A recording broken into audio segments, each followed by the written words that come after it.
కర్ల Rajesh lockup death గురి కావడానికి ప్రధాన కారకులైన పోలీసులు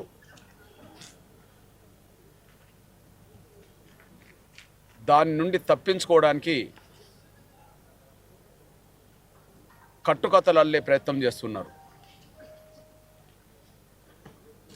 వాళ్ళు ఎన్ని కట్టుకథలు అల్లినా తప్పించుకోవడానికి వాళ్ళకు మార్గం లేకుండా పోతున్నది.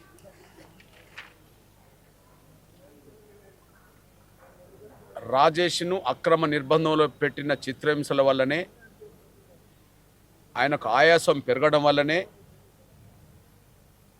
కోర్టుకు హాజరుపరిచే ముందే ఇంజెక్షన్ ఇచ్చి హాజరుపరిచారు.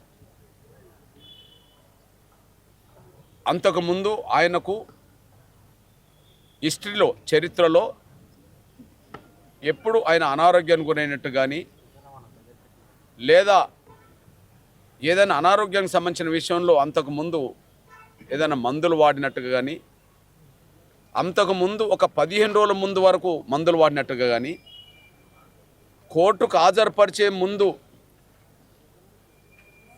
హుజూర్నగర్ వైద్యులు ఇచ్చిన రిపోర్ట్లు కానీ ఆయనకు ఎలాంటి అనారోగ్య సమస్య లేదని స్పష్టత ఉన్నది, ధృవీకరణ కూడా ఉన్నది. అంతేకాదు, కోర్టులో జడ్జి ముందు ఇచ్చిన సాక్ష్యంలో కూడా ఏనాడు కూడా నాకు అనారోగ్య సమస్య లేదని, 15 రోజుల ముందు నుంచి కూడా నేను ఎలాంటి మందులు వాడట్లేదని జడ్జి అడిగిన ప్రశ్నలకు రాజేష్ జవాబు చెప్పినట్టుగా కూడా ఉన్నది.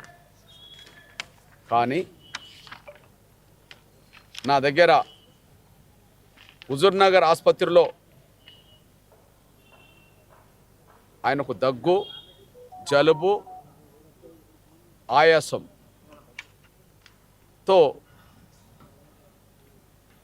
15వ తారీఖు నాడు ఉదయం 10:30కు ఆసుపత్రిలో చేరితే జైలు నుండి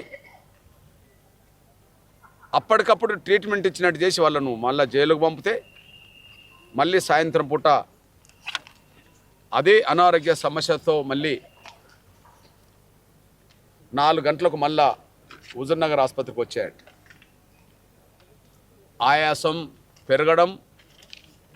ఆయాసం పెరిగిన దాన్ని దృష్టిలో పెట్టుకొని సూర్యాపేట ఆసుపత్రికి రావడం, సూర్యాపేట ఆసుపత్రిలో ఆయాసం తీవ్రంగా పెరగడం, గాంధీ ఆసుపత్రికి రావడం, అర్ధరాత్రి 2:30 రావడం జరిగింది. కానీ అప్పటికే ఆయన ఆక్సిజన్ మీద ఉన్నాడు, ఆయన మాట్లాడలేని పరిస్థితిలో ఉన్నాడు. కానీ ఆయనతో వచ్చిన పోలీసులు ఎవరైతే ఉన్నారో వాళ్ళ పేరు ఇప్పుడు చెప్పట్లేదు, ఆయనకు ఒక హిస్టరీ రాయించారు. ఆయనకు గతం నుంచి ఆయన స్మోకింగ్ చేస్తాడని, గతం నుంచి అతనికి తాగుడు అలవాటు ఉన్నదని, గతం నుంచి ఆయనకు షుగర్ పేషెంట్ అని, డయాబెటిక్ అని వాళ్ళు రాయించడం జరిగింది.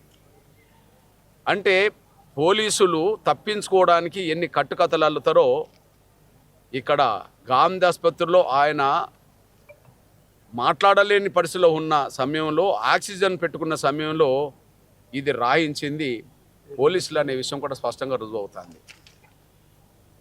ఇకపోతే ఎస్పీ ధృవీకరించాడు,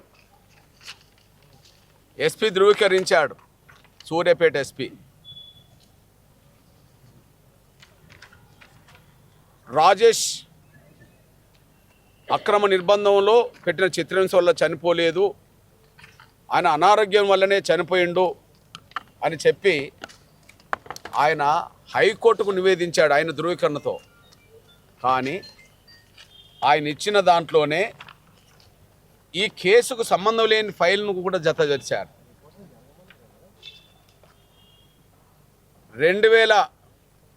2022కు సంబంధించిన ఒక మర్డర్ కేసుకు సంబంధించిన అంశాన్ని హైకోర్టుకు ధృవీకరించాడు. ఆ మర్డర్ కేసులో సాక్షులైన డాక్టర్లను దీనికి జోడించాడు. అంతేకాకుండా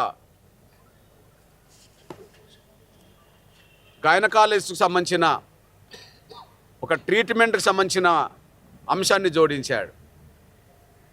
సేమ్ టైం ఈ రెండింటికి సంబంధం లేని ట్రీట్మెంట్ ఇచ్చినట్టుగా కూడా జోడించాడు.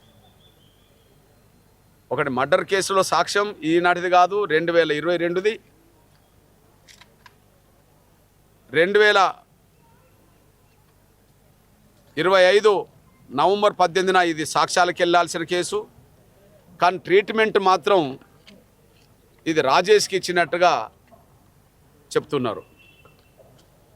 దీన్ని బట్టి చూస్తే ఒక ఎస్పీ హైకోర్టుకు ధృవీకరించిన దాంట్లో ఒక మర్డర్ కేసుకు సంబంధించిన ఫైల్ని ఇలా జత చేయడం అంటే, ఒక గైనకాలజీకి సంబంధించిన అంశాన్ని జత చేయడం అంటే, ఈ రెండింటికి సంబంధం లేని ట్రీట్మెంట్ని కూడా జత చేయడం అంటే, రాజేష్ మృతికి కారకులైన పోలీసు వాళ్ళు తప్పించుకోవడానికి మరిన్ని తప్పులు ఎలా చేస్తున్నారో ఇది స్పష్టంగా రుజువు అవుతున్నది. అదే సమయంలో మాకు ఇంకొక అనుమానం ఉన్నది. ఇక్కడ రాజేష్కి సంబంధించిన కేసు ఇక్కడ డెడ్ బాడీ ఉన్నప్పుడు, చనిపోయినప్పుడు ఆయనకు పోస్ట్ మార్టం చేయడానికి ఒక లక్ష్మీకాంత రెడ్డి అనే ఒక డాక్టర్ చేశాడు. కానీ ఇక్కడ ఎవరు డాక్టర్లు చేసినా ఈ కేసులో ఖచ్చితంగా వీడియో తీయించాలి. ఇది ఎంఆర్ఓ చేయించాలి, మేజిస్ట్రేట్ చేయించాలి. ముషిరాబాద్ ఎంఆర్ఓ ఇక్కడ ఉండబడే వీడియోగ్రాఫర్లతో చేయించాలి. కానీ కోదాడ నుంచి మయూరు ల్యాబ్కు సంబంధించిన ఒక రామకృష్ణారెడ్డి అనే ఒక వీడియోగ్రాఫర్ని తీసుకొచ్చి చేయించాడు. మరి ఇక్కడ ఎంఆర్ఓ ఇక్కడ ఉండబడే వీడియోగ్రాఫర్స్లతో చేయించకుండా కోదాడకు సంబంధించిన వీడియోగ్రాఫర్ను ఎవరు రప్పించారు, లేదా ఎంఆర్ఓకు ఆ రవీంద్ర రెడ్డి మాత్రమే ఎలా ఇక్కడికి తీసుకొచ్చారో జవాబు చెప్పలేని పరిస్థితిలో నెట్టబడ్డారు. ఇట్లాంటి పరిస్థితిలో మేము స్పష్టంగా చెప్తున్నాం మొదటి నుంచి, రాజేష్ది ముమ్మాటికి లాకప్ డెత్. దీనికి కారకులైన వాళ్ళు తప్పించుకోవడానికి 100 మార్గాలు వెతుకుతున్నారు. ఇక్కడ పంచనామా చేసింది, పోస్ట్ మార్టం చేయించింది ఈ మేజిస్ట్రేట్ ఎంఆర్ఓ ముషిరాబాద్ అని రాసుకున్నారు. ముషిరాబాద్ ఎంఆర్ఓతో నేను మాట్లాడాను. మరి మీరు ఇక్కడ వీడియోగ్రాఫర్ని పెట్టుకోకుండా కోదాడ నుంచి ఎవరు తీసుకొచ్చారు అంటే అది పోలీసు వాళ్ళు తీసుకొచ్చినట్టు ఉన్నదని చెప్తున్నాడు. వీడియోగ్రాఫర్ని తీసుకొచ్చే బాధ్యత పోలీసు వాళ్ళది కాదు, మేజిస్ట్రేట్ది. మేజిస్ట్రేట్కి సంబంధించిన విషయంలో ఎంఆర్ఓది. అంటే పోలీసులు చెప్పినట్టుగానే ఇక్కడ రికార్డు తయారు చేశారు. పోలీసు వాళ్ళు చెప్పినట్టుగానే వాళ్ళు ఇక్కడ ఎస్ఐ సురేష్ రెడ్డి ప్రధాన బాధ్యుడు కాబట్టి మరో లక్ష్మీకాంత్ రెడ్డి అనే డాక్టర్తో పోస్టుమార్టం చేయించారు. అదే సమయంలో ఆయనకు లేని అనారోగ్య సమస్యలను ఇక్కడ పోలీసులే రాయించారు. అదే సమయంలో వీడియో ప్రధాన సాక్ష్యంగా నిలబడితే సమయానికి వీడియోను కూడా ఒక రామకృష్ణారెడ్డి అనే ఒక కోదాడ తీసుకొచ్చి చేయించారు. అంటే పోలీసు వాళ్ళు చేసిన నేరాన్ని కప్పిపుచ్చుకోవడానికి ఎన్ని నేరాలకు పాల్పడుతున్నారో, ఈ నేరాల్లో ఎవరెవరిని ఉపయోగించుకునే ప్రయత్నం చేస్తున్నారో ఇందులో సాక్ష్యంగా నిలబడ్డది. దీని విషయంలో మేము మళ్ళా చెప్తున్నాం, ఈ విషయంలో హుజూర్నగర్ వైద్యుల నిర్లక్ష్యం, సూర్యాపేట వైద్యుల నిర్లక్ష్యం, గాంధీ వైద్యుల నిర్లక్ష్యం కూడా ఇక్కడ కనిపిస్తున్నది. మేము అన్ని రకాలుగా ట్రీట్మెంట్ ఇచ్చినామని చెప్పి హుజూర్నగర్, సూర్యాపేట డాక్టర్లు మాట్లాడుతున్నారు. ఇక్కడ కూడా అదే చెప్పే ప్రయత్నం చేస్తున్నారు. కానీ ఆ ట్రీట్మెంట్ పేపర్ మీద రాయడం కాదు, ట్రీట్మెంట్ జరుగుతున్న సమయంలో ప్రతి వార్డుల్లో ప్రతి బెడ్కు చూపెట్టే విధంగా వీడియోలు ఉంటాయి, సీసీ ఫుటేజీలు ఉంటాయి. వాటిని బయట పెట్టమంటే మాత్రం మాకు అందుబాటులో ఇవ్వని చెప్పి ఇప్పటికే హుజూర్నగర్ చెప్పారు, సూర్యాపేట వాళ్ళు చెప్పారు. ఇక్కడ కూడా అందుబాటులో పెడతాలో లేరో భవిష్యత్తులో తేలబోతుంది అనే విషయం కూడా మీకు గుర్తు చేస్తూ, ఏది ఏమైనా ఖచ్చితంగా కర్ల రాజేష్ మృతికి కారకులైన, లాకప్ డెత్ కారకులైన సురేష్ రెడ్డిని కాపాడే ప్రయత్నం జరుగుతున్నది. అక్కడ సురేష్ రెడ్డిని తప్పించకుండా, సురేష్ రెడ్డిని సస్పెండ్ చేయకుండా కోదాడ సిఐ ఒక బీసీ సిఐ గారిని సస్పెండ్ చేయడం జరిగింది. ఆ సస్పెండ్ చేయడం అనేది జరిగితే దానికి కారణాలు చెప్తూ సూపర్వైజింగ్ సరిగా లేదు సిఐదని చెప్పి చేసిందంట. నేరం చేసింది ఎస్ఐ అయితే నేరం చేసిన ఎస్ఐని సస్పెండ్ చేయలేదు, కానీ ఆయన సరిగా చూడలేనందుకు సిఐని సస్పెండ్ చేయడం జరిగిందని వాళ్ళు చెప్తున్నారు. మరి సరిగా చూడకపోతే అది డిఎస్పి తప్పు అవుతుంది. ఇప్పుడు సరిగా చూడలేని విషయంలో ఎస్పీ గారు కూడా ఉన్నాడు ఇక్కడ. అందులో హైకోర్టుకి ఇచ్చిన దాంట్లో ఆయనే తప్పుల తడకతో కూడిన నివేదికను పంపినట్టుగా రుజువు అవుతున్నది కనుక మరి ఈ విషయంలో ఎస్పీని కూడా సస్పెండ్ చేయాల్సిన బాధ్యత ఉన్నది. ఆ విధంగా ఎస్ఐని చేయాల్సిందే, డిఎస్పీని చేయాల్సిందే, ఎస్పీ మీద కూడా చట్టపరమైన చర్యలు తీసుకోవాల్సిందని కూడా మేము డిమాండ్ చేస్తూ, అందుకనే మేము మొదటి నుంచి కూడా హైకోర్టు సిట్టింగ్ జడ్జితోటే విచారణ జరిపించాలని చెప్పి మేము డిమాండ్ చేస్తున్నాం. రాష్ట్ర ప్రభుత్వం ఇది అంగీకరించాలని చెప్పి కోరుతున్నాం. ఒక మర్డర్ కేసు, ఒక కేసులోనే ఇన్ని ట్విస్టులు చూపిస్తా ఉన్నారు కదా, దీని వెనుక ఎవరున్నారు? దీని వెనుక ముందుగా ప్రధాన దోషి ప్రధానంగా చిలుకూరు ఎస్ఐ సురేష్ రెడ్డి. సురేష్ రెడ్డిని కాపాడుతున్నది అక్కడ కోదాడ ఎమ్మెల్యే ఉత్తమ్ కుమార్ రెడ్డి గారి భార్య శ్రీమతి పద్మావతి రెడ్డి. ఇప్పుడు పోలీసులను ఎస్ఐని కాపాడుతున్నది, ఇప్పుడు అందరిని కాపాడే ప్రయత్నం చేస్తున్నది. ఎస్పీ కూడా ఇందులో చాలా నిర్లక్ష్యంతో పాటు ఆయన పర్యవేక్షణ లోపం కూడా ఉన్నదనే విషయం కూడా స్పష్టంగా అర్థమవుతుంది. ఎస్పీని అట్లా పెట్టుకొని సురేష్ రెడ్డిని కాపాడుకుంటున్నాడు. ఇందులో ఉత్తమ్ కుమార్ రెడ్డి గారు కూడా సురేష్ రెడ్డిని కాపాడడంలో ఉత్తమ్ కుమార్ రెడ్డి గారి పాత్ర కూడా ఉన్నదని మేము భావిస్తున్నాం. లాంటి ఒక పెద్ద వ్యక్తి కొట్లాడుతూనే ఇన్ని ట్విస్టులు చూపిస్తా ఉన్నారు. సాధారణంగా కూడా ఇట్లాంటి కేసులు ఎన్ని ఉండొచ్చు, వీటిపైన మన ఎంక్వైరీ చేపట్టాలని చెప్పి డిమాండ్ చేస్తారా? బహుశా మీరు చూస్తూనే ఉన్నారు. నేను ఈ కేసును ఒక దేశంలోనే ఒక స్టడీగా లాకప్ డెత్తుల్లో పోలీసులు ఎలా చేస్తారు, ఎలా తప్పించుకుంటారు అనే విషయం గతంలో చరిత్ర కనిపిస్తున్నది. కానీ ఇక్కడ తప్పించుకోకుండా ఉండడం కోసం ఎన్ని మార్గాలు ఉన్నాయో అన్ని మార్గాలు ఇక్కడ మేము వెతుకుతున్నాం. నేను పూర్తి స్థాయిలో ఒక లాకప్ డెత్ విషయంలో క్షేత్రస్థాయి నుంచి మొదలుకుంటే ఇక్కడ వరకు ప్రత్యేకంగా పరిశోధన చేస్తున్నది ఈ కేసులోనే. కాబట్టి భవిష్యత్తులో ఇంకా ఇట్లాంటివి జరగకుండా ఉండాలంటే ఇక్కడ లాకప్ డెత్కు కారకులైన పోలీసుల మీద చట్టపరమైన శాఖమైన చర్యలు ఉన్నప్పుడే భవిష్యత్తులో ఇవన్నీ జరగకుండా ఉంటాయనే దాని మీదనే ఒక ప్రత్యేక శ్రద్ధతో ఈ కేసును ముందుకు నడిపిస్తున్నామని కూడా గుర్తు చేస్తున్నాం. ఉత్తమ్ పద్మావతి ఈ ఇష్యూకు సంబంధించి ఎవరిని దోషిగా నిలబెట్టాలని అనుకుంటున్నారు వాళ్ళు? ఎవరిని అంటే ఇప్పుడు సిఐనేమో సస్పెండ్ చేశారు, సురేష్ రెడ్డినేమో అటాచ్ చేశారు కదా, అంటే ఏంది వాళ్ళ ప్లాన్ ఏంది అసలు? ఏమనుకుంటున్నారు వాళ్ళు? వాళ్ళ ప్లాన్ ఏంటంటే రాజేష్తో పాటు అందులో పాల్గొన్న వాళ్ళను చిత్రహింసలు పెట్టడంలో సురేష్ రెడ్డి ప్రధాన పాత్ర పోషించాడు. సురేష్ రెడ్డిని ఏరుకోరేసుకున్నది పద్మావతి రెడ్డి. ఈ కేసులో అప్పుడు ఎమ్మెల్యేగా పనిచేసిన బొల్లం మల్లయ్యకు సంబంధించిన ఆఫీసులో పనిచేసే వాళ్ళు వేరే వాళ్ళు ఇద్దరు ఉన్నారు. అసలు రాజేష్కు సంబంధం లేదు ఈ కేసు ఉన్నారు. వాళ్ళ మీద పెట్టాల్సిన టార్చరు, వాళ్ళ గురించి బొల్లం మల్లయ్య పేరు ఏదైనా బయటపడుతుందని చెప్పిన టార్చరు రాజేష్ బలి కావడానికి దారితీసింది. అట్లాంటప్పుడు ఇప్పుడు సురేష్ రెడ్డిని మీద కాపాడుకోవాల్సిన బాధ్యత నెట్టబడ్డది. సురేష్ రెడ్డికి చెప్పి చేయించినట్టుగానే కనిపిస్తున్నది. కాబట్టి సురేష్ రెడ్డిని కాపాడడానికి ఇప్పుడు పద్మావతి రెడ్డి ప్రయత్నం చేస్తున్నది. పద్మావతి రెడ్డి చేస్తున్న తప్పులను కప్పిపుచ్చుకోవడానికి ఉత్తమ్ కుమార్ రెడ్డి గారు కూడా ప్రయత్నం చేస్తున్నాడు. ఇప్పుడు సురేష్ రెడ్డిని కాపాడడంలో ఎస్పీని ఉపయోగించుకుంటుండ్రు. కాబట్టి ఎస్పీని ఉపయోగించుకుంటుండ్రు కాబట్టిగానే ఎస్పీ ద్వారా కూడా తప్పులు చేపిస్తున్నారు. ఇప్పుడు ఎస్పీ తప్పులు చేసినట్టే కదా. ఈ హైకోర్టుకు చూపెట్టిన కౌంటర్ ఫైల్లో అసలు రాజేష్కి సంబంధం లేని ఫైల్ ఎట్లొస్తుంది, ఇంట్లోకి ఎట్లొస్తుంది? కౌంటర్ ఫైల్లో 63వ పేజీలో, కౌంటర్ ఫైల్ 63వ పేజీలో ఇది ఒక మర్డర్ కేసుకు సంబంధించిన అంశానికి సాక్షులను ఇలా తీసుకొస్తారు, ఒక గైనకాలజీకి సంబంధించిన అంశాన్ని కూడా ఇలా తీసుకొస్తారు. ట్రీట్మెంట్ వేరు, జరిగింది వేరు. అంటే దీన్ని బట్టి చూస్తే తప్పుల మీద తప్పులు చేయడానికి కారణం ఏంటంటే తప్పించుకోవడానికి అనుకుంటున్నారు, కానీ మరిన్ని తప్పులు చేస్తూ వాళ్ళు దొరికిపోతుంటారు అనేసి కూడా గుర్తు చేస్తున్నారు. సూపరింటెండెంట్ గారు ఏం చెప్పారు మీకు? మీరు కలిసారు కదా సూపరింటెండెంట్?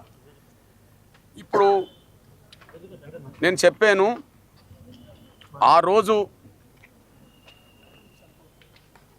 రోజు ఆయనకు లేని వ్యాధులను అంటగడుతూ రాయించింది ఎవరు అని కూడా అడిగాం. ఎందుకంటే హిస్టరీలో లేదనే విషయం కోర్టు ద్వారా రుజువైంది. అంతకుముందు ఆయన స్మోకర్ అని లేదా తాగుడు అని డయాబెటీస్ లేదని చెప్పి సూర్యాపేట డాక్టర్లు, అదే సమయంలో హుజూర్నగర్ డాక్టర్లు దుర్హించారు. మరి ఇక్కడ ఆయన కోమలో ఉన్న పరిస్థితి, ఇక్కడ ఆయన చెప్పుకోలేని పరిస్థితి ఇక్కడ ఉన్నాడు, ఆక్సిజన్ మీద ఉన్నాడు. సపోర్టర్స్ వచ్చి రాయించిండ్రు అంటుండ్రు. సపోర్టర్స్ ఎవరు వచ్చిండ్రు? ఎస్కాటే వస్తుంది. ఆ ఎస్కాటు ఎవరు వచ్చిండ్రు? కోదాడ, హుజూర్నగర్, చిలుకూరుకు సంబంధించిన పోలీసులే వచ్చినట్టుగా ఉన్నది. అంటే లేని జబ్బులను ఇక్కడ రాయించింది ఎవరంటే పోలీసులే రాయించారు. ఈ పోలీసులు రాయించిన దాన్ని కాపాడుతున్నది ఇప్పుడు ఎవరు? ఎస్పీ కాపాడుతున్నాడు. అందువల్ల ఎస్పీ ద్వారా కాపాడడానికి ప్రయత్నం చేసుకుంటున్నది వీళ్ళు. ఎస్పీని అడ్డం పెట్టుకుంటున్నారు, ఎస్పీ ద్వారా తప్పులు చేయించుకుంటున్నారు. ఎస్పీ కూడా ఇంట్లో బలిపోషుగా మారుతాడు. సహకరించిన వాళ్ళ మీద ఏమైనా చర్యలు తీసుకుంటారా? నేను ఇప్పుడు ఒక గమనించు, ఒక వ్యక్తి నేరానికి పాల్పడ్డాడు అనుకో, ఆ నేరానికి పాల్పడ్డ వ్యక్తికి ఎవరైనా సపోర్ట్ చేస్తే వాళ్ళు కూడా నేరస్తులు అవుతారు కదా. లేదా నేరాలను చేసిన నేరాన్ని కప్పిపుచ్చే ప్రయత్నం, సాక్ష్యాలను కప్పిపుచ్చే ప్రయత్నం చేస్తారు అనుకో, వాళ్ళు కూడా నేరస్తులు అవుతారు కదా. ఇందులో లాకప్ డెత్ కారకులైన పోలీసులతో పాటు ఆ పోలీసులను కాపాడే ప్రయత్నం చేస్తున్నది అది పై అధికారులైనా, రాజకీయ నాయకులైనా, డాక్టర్లైనా, సాక్ష్యం ఎంఆర్ఓ అయినా కూడా. ఇప్పుడు ఎంఆర్ఓ అయినా కూడా నిందితుడు అవుతాడు కదా. ఇప్పుడు ఎంఆర్ఓ ఇక్కడ వీడియోగ్రాఫర్ని పెట్టి వీడియో తీయించాలి. ఈయన ఎక్కడి నుండి తీసుకొచ్చినట్టు? నేను అడిగాను, ఫోన్లో అడిగాను. అసలు మేజిస్ట్రేట్గా మీకే అధికారం ఉన్నది కదా, వీడియో తీయించే అధికారం మేమే చేయించాలన్నాడు. మరి ఎవరితో చేయించామంటే నాకు గుర్తు లేదు అన్నాడు. ఎవరు చేయించారంటే పోలీసు వాళ్ళు అట్లా చేపిస్తారు అన్నాడు. పోలీసు వాళ్ళు చేయించేది కాదు కదా ఇది, పోలీసు వాళ్ళు చేయించేది కాదు కదా. ఒకవేళ పోలీసు వాళ్ళు చేయించారు అనుకో, ఈ గాంధీ ఆసుపత్రి ప్రాంగణం సంబంధించిన పోలీస్ యంత్రాంగం ఇక్కడ ఇన్వాల్వ్ కావాలి. మాకు సంబంధం లేదని ఇక్కడ పోలీస్ యంత్రాంగం పెద్దలు సిఐ గారు వచ్చి ఇక్కడ చెప్తున్నారు. ముషీరాబాద్ పరిధిలో ఇది వచ్చిందని చెప్తున్నారు ఎంఆర్ఓ. మరి ముషీరాబాద్ పరిధిలో, సికింద్రాబాద్ పరిధిలో వీడియోగ్రాఫర్ని తీసుకొని చేయించాలి.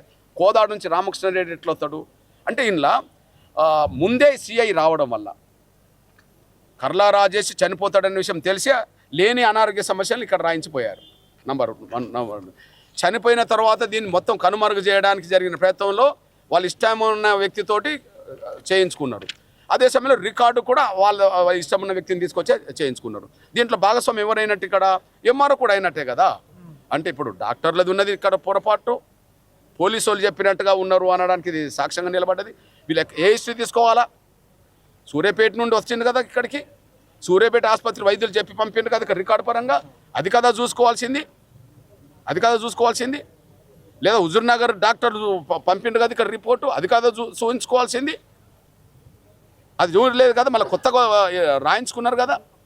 అంటే పోలీసు వాళ్ళు చెప్పినట్టే డాక్టర్లు విన్నారు, పోలీసు వాళ్ళు చెప్పినట్టుగానే ఎంఆర్ఓ విన్నాడు, పోలీసు వాళ్ళు చెప్పినట్టుగానే పై అధికారులు వింటున్నారు. ఇదంతా రాజకీయ నాయకులు నడిపిస్తున్నారు. ఈ రాజకీయ నాయకుల్లో ప్రధానంగా ఉత్తమ్ కుమార్ రెడ్డి గారి భార్య పద్మావతి రెడ్డి, తర్వాత ఉత్తమ్ కుమార్ రెడ్డి గారు కూడా ఇంట్లో వస్తారు. వాళ్ళు పదే ప్రజాప్రభుత్వం అని చెప్తున్నారు కదా, పేద ప్రజల కోసమే ఉంది ప్రభుత్వం అని చెప్తున్నారు. ఇప్పుడు పేద ప్రజలని చంపినోళ్ళను కాపాడుతున్నట్టుగా ఉన్నది, కానీ పేద ప్రజల పక్షాన్ని నిలబడ్డట్టు ఎట్లున్నది? మీరు చెప్తున్నాం, మేము సవాల్ ఇస్తున్నాం. ఈ కేసులో మేము మాట్లాడుతున్నది పోలీసుల మీద అనవసరమైన ఆరోపణలు అవుతాయి. మేము మాట్లాడుతున్నది ఈ రాజేష్ విషయంలో, రాజేష్ లాకప్ డెత్ విషయంలో మేము ప్రధానంగా పోలీసుల మీదనే ఆరోపణలు చేస్తున్నాం. మా నిజాలు కావు ఆరోపణలు అనుకుందాం. మా మీద కృష్ణమాది గారు తప్పుడు ప్రచారం చేస్తున్నారని మా మీద కేసు పెట్టండి, మాకే అభ్యంతరం లేదు. లేదా ఒప్పుకొని ఎస్ఐతో పాటు ఇంట్లో బాధ్యులు ఎవరో వాళ్ళందరి మీద చట్టపరమైన చర్యలు తీసుకోండి, ముందు సస్పెండ్ చేయండి, వాళ్ళని అరెస్ట్ చేయండి. రెండే వాళ్ళు ఉన్న మార్గాలు. నేను ఇన్ని లోతులకు వెళ్ళి ఇవన్నీ తీసుకొచ్చి పెడుతున్నా. ఇవన్నీ తప్పని చెప్పమానండి బహిరంగంగా. ఒక డీజీపీకి లేదు ప్రెస్ మీట్ పెట్టి ఇది తప్పని కృష్ణమాదిగా మాట్లాడు తప్పని చెప్పడానికి. ఒక ఎస్పీ చేయలేకపోతున్నాడు, ఒక అడిషనల్ డీజీపీ చేయలేకపోతున్నాడు, ఒక ఐజీ చేయలేకపోతున్నాడు, ఒక డిఎస్పీలు చేయలేకపోతున్నారు, లేదా ఒక సిఐ ఎస్ఐలు చేయలేకపోతున్నారు. ఇంతవరకు 2 నెలలు దగ్గరకు వస్తుంది ఆయన చనిపోయి. ఇవాళ ఎన్నో తారీఖు? 12. 16 తారీఖు నాడు, నవంబర్ 16 తారీఖు చనిపోయిండు, జనవరి 16 నాడు, అంటే 56 రోజులు గడిచింది కదా. 56 రోజులుగా ఇది రోజు మాట్లాడుతూనే ఉన్నాం కదా. ఒక్కరోజు దీని గురించి ఎందుకు కౌంటర్ ఇవ్వట్లేదు? ప్రెస్ ముందుకు ఎందుకు రావట్లేదు? భయం ఎందుకు పడుతున్నారు? భయం ఎందుకు పడుతున్నారు? డీజీపీ ఎందుకు ప్రెస్ ముందుకు రావట్లేదు? అడిషనల్ డీజీ ఎందుకు రావట్లేదు? సూర్యాపేట ఎస్పీ ఎందుకు రావట్లేదు? కోదాడ డిఎస్పీ ఎందుకు రావట్లేదు? సిఐఎస్ఐలు ఎందుకు రావట్లేదు? ఎందుకు మాట్లాడతలేరు వాళ్ళు? అది చెప్పాలి ముందు. మేము ఆధారాలు చెప్తున్నాం. మా ఆధారాలు కావాలనుకుంటే మీ రిపోర్టే కదా. లేని అనారోగ్య సమస్యలు రాయించింది మీరే కదా. ఇక్కడ తీసుకోవాల్సిన వీడియోగ్రాఫర్ను కోదాడు నుండి తీసుకొచ్చింది మీరే కదా. ఇవన్నీ ఆధారాలు కనిపిస్తున్నాయి కదా. మేము చెప్తున్నాం తమ్ముడు, మేము తప్పుడు ప్రచారం చేస్తే పోలీసు వాళ్ళ మీద ఈ 30 ఏళ్లలో ఏనాడు పోలీసులు ఎంఆర్పిఎస్ మధ్యలో విభేదాలు ఘర్షణ ఏనాడు మేము తెచ్చుకోలే. కానీ ఒక అమాయకుణ్ణి అక్రమ నిర్బంధంలో పెట్టి చిత్రహింసలు పెట్టి చనిపోవడానికి దారితీసింది. ఎందుకు వదులుతాం మేము? ఎందుకు వదలాలి మేము? వాళ్ళు కప్పిపుచ్చుకోవడానికి ఇన్ని కట్టుకథలు వెళ్తుండ్రు.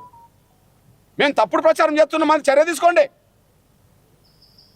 మేము తప్పుడు ప్రచారం చేసినట్టుకొని చర్య తీసుకోండి, మాది చర్య తీసుకోండి. వాస్తవాలు ఉన్నాయని మీరు ఆత్మపరిశీలన చేసుకొని బయటకు వస్తే దీని కారకులు ఎవరో సస్పెండ్ చేయండి, వాళ్ళని అరెస్ట్ చేయండి. అది మేము కోరుతున్నాం. ఇంతకంటే ఏం చెప్తాం? మా తప్పుంటే మా మీద చర్య తీసుకోండి. వాళ్ళ తప్పు ఉన్నదని అనుకుంటే రుజువు చేస్తున్నాం కాబట్టి అది నిజమని మీరు భావించుకుంటే ఖచ్చితంగా వాళ్ళకి చర్య తీసుకోండి. మా మీద చర్య తీసుకుంటారో వాళ్ళకి చర్య తీసుకుంటారో సమాజం చూస్తున్నది. దీన్ని సమాజం చూడకుండా ఉండట్లేదు. ముఖ్యంగా నా సోషల్ మీడియా ద్వారా, ప్రధాన మీడియా ద్వారా సమాజం చూస్తున్నది. దీనికి ఇంతవరకు జవాబు లేదు. మళ్ళీ చెప్తున్నా, ఇన్ని రోజులు గడుస్తున్నా కూడా ప్రెస్ ముందుకు వచ్చి ఇంకో ఈ సంఘటన ఇలా జరిగిందని చెప్పి ఎస్ఐ మొదలుకొని డీజీపీ వరకు ప్రెస్ ముందుకే రావట్లేదంటే వాళ్ళు ఎంత ఆత్మరక్షణలు ఉన్నారో అర్థం చేసుకోండి. వాళ్ళు ప్రెస్ మీట్ ముందుకు రావాలంటే మీరు ఇంకా ఏం చేయాలి? మీరు ఇంకేం చేయాలి? మీ ప్రణాళిక? నేను ప్రణాళికబద్ధంగానే మేము ముందుకెళ్తున్నాం. మీరు వెళ్తున్నారు, వాళ్ళు రావట్లేదు. రావాలంటే ఏం చేయాలి? నేను ప్రణాళికబద్ధంగా ముందుకెళ్తున్నాం. మాకు 17వ తారీఖు నాడు సూర్యాపేటలో స్టేట్ ఎగ్జిక్యూటివ్ ఉన్నది. మాకు ఇప్పుడు ఏది రేపు ఎల్లుండి వాతావరణం అంతా పండుగ వాతావరణం ఉన్నది. నిన్నగాక మొన్న 10వ తారీఖు నాడు అక్కడ కర్ల రాజేసి సంతాప సభ మేము జరుపుకొని వచ్చేసాం. 17వ తారీఖు నాడు అక్కడ స్టేట్ ఎగ్జిక్యూటివ్ ఉన్నది. స్టేట్ ఎగ్జిక్యూటివ్ తర్వాత మా భవిష్యత్ కార్యాచరణ మరింత సీరియస్గా ఉంటుంది. నేనేమంటానంటే వాళ్ళు ఎందుకు రావట్లేదు చెప్పండి? ప్రతి విషయంలో పేపర్ ముందుకు వస్తారు కదా, ప్రతి విషయంలో విలేకరుల సమస్య ఏర్పాటు చేస్తారు కదా.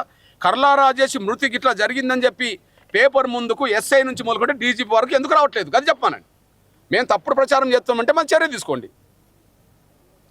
చర్య అనేది తీసుకోండి, వాళ్ళని సస్పెండ్ అన్న చేయండి. ఇదే మా డిమాండ్.